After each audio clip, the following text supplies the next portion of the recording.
Welcome to the Ungrateful Ambassadors. I'm Super Miles. I'm Hide Toshiosuke. And today,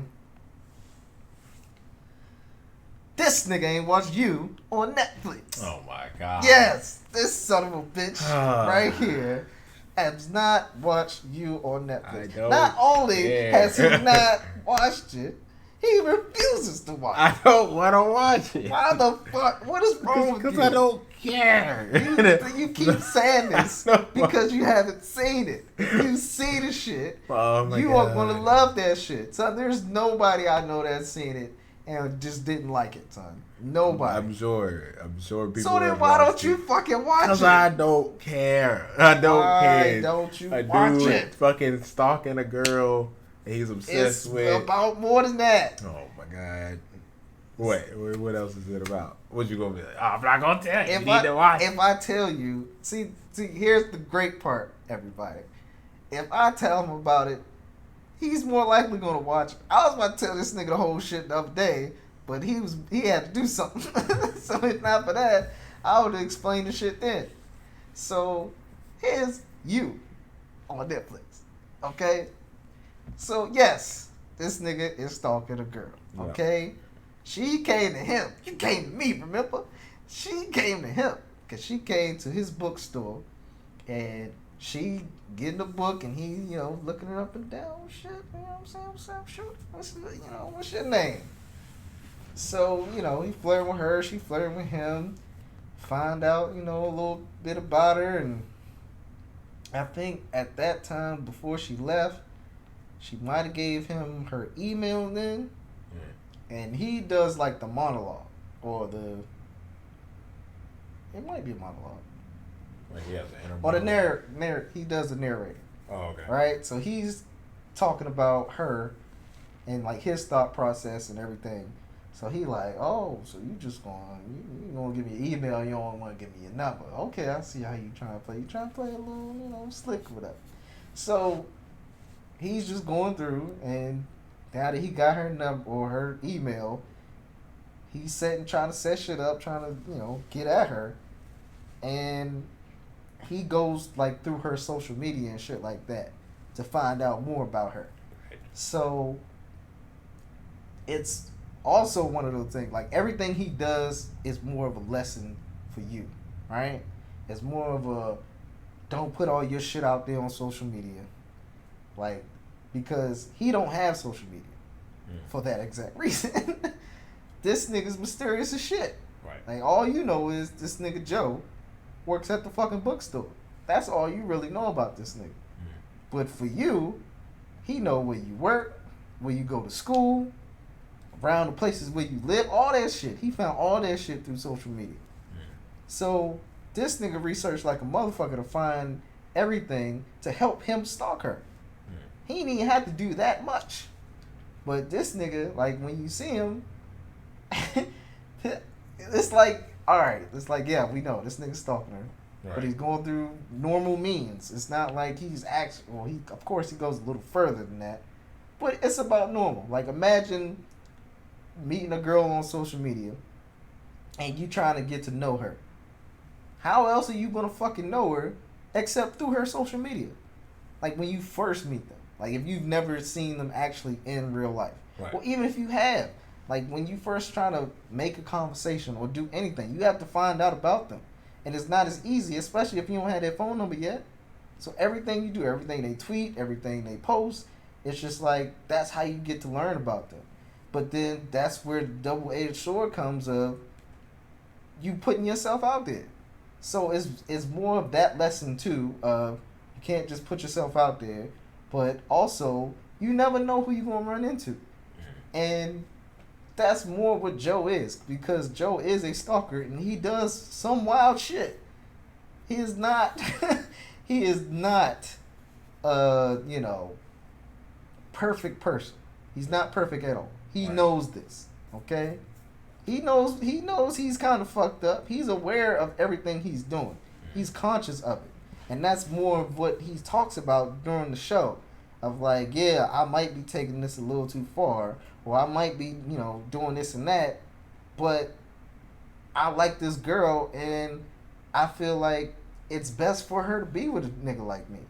Like I would make her happy because at one point at the beginning, after he's talking to her, finds out she got a boyfriend, right? Boyfriend, a piece of shit, drug addict. He don't really fuck with her like that. So he's just like, son, like girl, you can do better than this. Her name is Beck, right? Beck is just a white girl. That's all she is. She's just a white girl. Now, I'm sorry to say that for anybody who's a certain race or whatever, but it is what it is. She's just an average girl. Let's say that. And she's in college. She's, English major. She wants to do poems and books and shit. And for one, the boyfriend is a fucking problem. For two, in her major or whatever, one of her teachers, he's like, yeah, I could really help you get this passing grade, but we got to meet outside and go somewhere else and we can really talk about shit. So first he tried to fuck around with her, and then when she like, nah, I don't like you like that, like I'm not trying to do all that shit. Now he like, yo, if you don't fuck around with me, I'm gonna give you a failing grade and all this other shit. So it's like, that's the other genius of the show, where it's like Joe, who's this stalker and who will do whatever it takes to get what he needs to get, he is not worse than these average people. Like, her boyfriend is a piece of shit. Her professor is a piece of shit. Like, all these people who seem like they're normal or regular, they got all these demons that they not trying to, like they, of course, everybody hides behind a mask. Right. So that's more of, it's showing like Joe might be all these terrible things, but he don't really hide it. And like I said, of course he's stalking and doing all this shit on the side, but he don't really deny the shit. Like, if you actually come around to ask him, he'll kind of be like, like, did you kill him, Joe? He was a killer. What do you want me to do? Like, he was a murderer, so I murdered him. Like, Joe still has a sense of justice. And that's what you see through, like I said, him solving her problems. Because her boyfriend was a piece of shit, so he ended up snatching this nigga up, putting him in a fucking box, and, like, basically, like, barely keeping him alive, or just feeding him every now and then. So he's just like, you're a problem, and you're a problem for Beck, so I need to, get you out of her life. So he's like, if I can somehow get you to break up with her, or her to break up with you, and then get you to just disappear, I'll let you go. And then he's like, sure, man, come on, man, like, you can let me out, sure. Joe ain't trust this nigga. So he didn't just straight up kill him, but dude kept saying he had, like, a peanut allergy or something like that. So Joe ended up getting him some sort of food or drink that had something like that in it, and he was like, oh shit, that nigga was telling the truth. But he died, like, in the joint. So he like, yeah, I gotta move this body. So, yeah, like, Joe's not new to killing niggas. He's done it before, and that's what he's showing. He's a killer, he's a stalker, he's all this shit. But, like I said, he only does these things to bad people. He don't do anything wrong to good people. So it sounds like Dexter, but, like, Pretty much, because I haven't watched Dexter. I know about Dexter, but I never watched it. So yeah, he only does bad things to bad people. Even his like one of the people in his building, his neighbors. Like, this one kid, Paco, he's living with his mother. His mother has this boyfriend who's like abusive and all this other shit. And Joe tries to ignore it, like, it's not my problem. But it's right there in his face. Right. So he's just like, at first, while they arguing and fighting and shit, he's like, yo, Paco, come with me. Come read this book. I'm going to put you on. Because he works in books, so he reads books all the time. So he's like, yo, read Don Quixote, shit like that. So he's reading that. And he's trying to just keep him away from him whenever he can. But of course, he knows he's not going to be able to fully solve his problem until eventually the boyfriend gets around like, "So who the fuck is you? You know, why you keep trying to take Paco away? What you think you doing? Like, don't get yourself involved in this. This ain't got nothing to do with you." And he's just like, "Yo, I ain't trying to do nothing. I'm just looking out for Paco." And he's like, "Yo, fuck that bullshit. Like, fuck you, get out of here." They end up getting to tussling and fighting, and nigga Joe had to fuck him up. Eventually, he had to kill his ass. So then after he did that, had to get rid of that body too. And he's trying to... Oh, Paco killed him. One of them. And yeah, Paco killed him. Because I forgot what he did to him. But then Joe was like, he ain't going to let Paco go down for it. So he was like, "Yo, don't even worry about it, son. I got you." So he took care of the body for him and all that other shit. So, like I said, Joe is this man of justice, man of people, and that's another thing that Beck ended up liking about him, because they eventually get together. Right. Because her boyfriend is gone. Right, yeah. I wonder why. Right. And Joe is being Joe. He's just like, when he's being himself, he's a great dude. So, like, they end up dating, and when they got together, it was just like, yo, like, everything's cool. He had to do nothing else. Like, when he finally got with Beck after doing everything he did to get with her, he was straight. He was like, "Son, I don't need to stalk nobody. I don't have to stalk no more. I don't want to do nothing like bad. I just want to keep her happy." Like, it was the whole point, to be her boyfriend. So now I'm trying to be the best boyfriend I could be. Shit lasted, like, he said, like 2 weeks. Or maybe 2 months. I don't know. It was something like that. Either 2 months or 2 weeks. But everything was fine. Then all of a sudden, he was like, shit got different. She stopped fucking with this nigga like that. Like, everything was going downhill. And he trying to figure out why. Like, what the fuck is going on? So next thing you know, he talking to a therapist. He talked to his therapist like, "Yo, like, yeah, man, everything was fine. Everything, you know, was perfect." And then everything started going downhill after she started talking to this therapist. So she was fucking around with the therapist that he in the session with. So he talking to the therapist, like, using this random girlfriend of his, like, not using real names. And the therapist sitting there the whole time just like, yeah. So, you know, what do you think made that happen? How do you think that all went together? And he's like, yeah, when she started fucking around with her therapist. And he's like, that's something. That's, yeah. So now he's going through it with the therapist, like, talking to him about it. And eventually, of course, when everything starts to go wrong, he goes back into, you know, his mode. So he like, something is up. I gotta figure it out. Because he didn't know at the time, so he's just pretty much telling what happened. And he's like, I didn't know what was going on. I had to figure it out. He's following her around, doing all this other shit, trying to figure out, because she getting text messages from some nigga. And he like, yo, who you texting? Oh, you know, nobody. Or, oh, just you my friend or something like that. And it was just like, it's a friend, huh? Nigga, I'm like, son, I done seen this shit before. Like, I've lived this shit. And that's another reason why the show is so good, because it hits you on shit that you've been through, that, like, push the boundaries of what you've been through. Like, of course, like I said, if you trying to talk to somebody through social media, you look at everything they put out, just so you can get an idea of who they are and how you can connect. And that's exactly like what he was doing, but he would take it to the next level. So everything you do as a normal person, he takes it to just that next level. And then the whole thing is a reflection on you to say, is what I'm doing really wrong? Like, is it that bad? Like, is that thin line of crossing that line?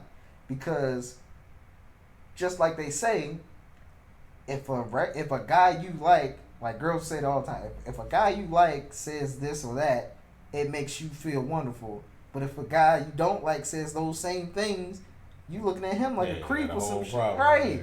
So that's where it's just like, where does that line start or stop? Right. And he's pushing all these borders to get to her because he did some shit where she went to like festival or whatever out in New Hampshire or something because they live in New York. So she goes out to this festival or something where she's meeting this guy, and he doesn't know who the fuck it is. And when he stalks her to find out who the fuck it is, and he see this old nigga, he like, who the fuck is this? Where sugar daddy or some shit? But it turned out to be her actual father, and she doesn't get along with him like that. So she has him as a nickname as the captain. So when he first saw the message, her getting some text from the captain, he's like, who the fuck is this? So he rolled up on her at the joint, and he's stalking her, but he's trying to like stay low key and all this other shit. And eventually she's like, Joe, is that you? And he's like, oh shit, what the fuck am I doing? Oh, Joe, yeah, oh, hey, Beck, what's going on, girl? What's that? Hey. She's like, what are you doing here? Oh, I go to this shit all the time. What you mean? Like, I didn't expect you to be here. So, yeah, like he does shit like that. Where it's like, son, there's no way this shit is that coincidental. But for Beck, cause she like this nigga, it's like, this is wonderful. This is a sign type shit. You know what I'm saying? So, them getting together and then her going through the whole shit with the therapist, which he ends up finding out, but he's stalking her to, you know, he's following her. And the first time that really freaked her out when she caught him following her, and she was like, Joe, are you following me? He was like, baby, nah, what you mean? She's like, nah, you're following me. So that means you don't trust me. He's like, no, like, I do trust you. She's like, then why you following me? He's like, I'm just trying to figure out, like, no, if we don't have trust, then we just can't be together. So she breaks up with him, right? This nigga following her to find out that she is cheating. But yet she breaks up with him because she claims we don't have no trust. Right. Once again, I done been through this shit. Not following a girl, but just real seeing those signs and being like, something is fucking up. And then they looking at you like, nah, you don't trust me, so, you know, nah, I guess this don't work. Like, but you fucking around with somebody, you know? Right. Like, I have the proof. I done had somebody tell me all your dirt, and her not realizing she telling me all your dirt. But she didn't know we was together. Oops. So, there you go. So that's like, it's all those situations where you just like, damn. And you start to feel for Joe. And that's the show why it's so good, because it's so controversial to where you feel Joe's pain, son. Like, he's trying to do better. Like, he's trying to be a good dude. Well, he is a good dude, but he does shit because he's like, if I don't do it, nobody else will. You know what I'm saying? Like, I have to step up to these niggas. So you're just trying to say Joe's a situational villain? Is that what you're saying? Pretty much. Victim, victim of circumstance? Yeah. But he doesn't call himself a victim of circumstance. He knows what the fuck he is. And that's another redeemable quality of Joe. It's like, he's not fooling himself. He knows he's a bad person, but he's not bad to good people, once again. Just because you're a bad guy doesn't mean you're a bad guy. Right. So, that's what I'm saying. So, I'm not going to tell you what happens at the end. Yeah, don't. Because I'm a little intrigued. I'm a little intrigued. That's what I'm saying. It's so fucking good, bro. Sounds a little interesting. And for anybody out there who hasn't seen it, it's just because Netflix shows be like an hour long. Son, yo. How many episodes is it? It's 10. Okay? 2 seasons. It's like 2 seasons. Right. Remember, it's 10 episodes. I already know about the second season. Yeah. This is X. So once you see the first season and then you start the second, like, you'll remember it happens, but you'll still be like in the moment. So you're not going to be mad. But yeah, man, the shit is good as fuck. The first time I watched it, my brother's girl was braiding my hair, and I had to go to work that night, so I was mad because we started, and the first episode has you hooked, okay? I finished the first season by that fucking morning. Okay? Like, I went to work and I was like, son, I'm getting all my shit out the way. So I'm like, son, I'm ready to keep watching you. I finished watching that bitch. I watched it all night at work. Once I got home, I had to finish like the last episode. I'm like, nigga, come on, this shit is good as fuck. And then I told my coworkers about it. I was like, yo, y'all gotta watch you. Y'all gotta watch you. Y'all gotta watch you. And like, okay, cause one of my coworkers, she only likes to watch movies. She don't really like to watch series. I told her watch you, nigga. She came back to me like that next day. My house, I watched it. That was so good. I was like, I told you. And then my boy Frank, he was like, we was at work, and he was working overnight with me. I was like, yo, you gotta watch you. He was like, okay, we'll check it out. Bruh. He was like, you sure you want to watch it again? I was like, dude, what are we waiting on? Like, let's get started on this shit right now. He love that shit. I'm telling you. You gonna watch. You gonna love it. But yeah, for anybody else out there, watch You on Netflix. You will not be disappointed. I guarantee it. 10 out of 10. So, if you haven't watched it, or if you have watched it, make sure you tell somebody else, especially after you watch it. So, yeah, check it out. And this has been an advertisement for You by Netflix. And goddamn it, they can have it. Advertised by Ungrateful Ambassadors. Right. Oh boy. Yeah. Right. So we're gonna come back with a season 1 and season 2 review after Mike to watch them both. Yeah. But until then, it's been Ungrateful Ambassadors. He is Oshiosuke. I'm Super Miles. Alright, peace.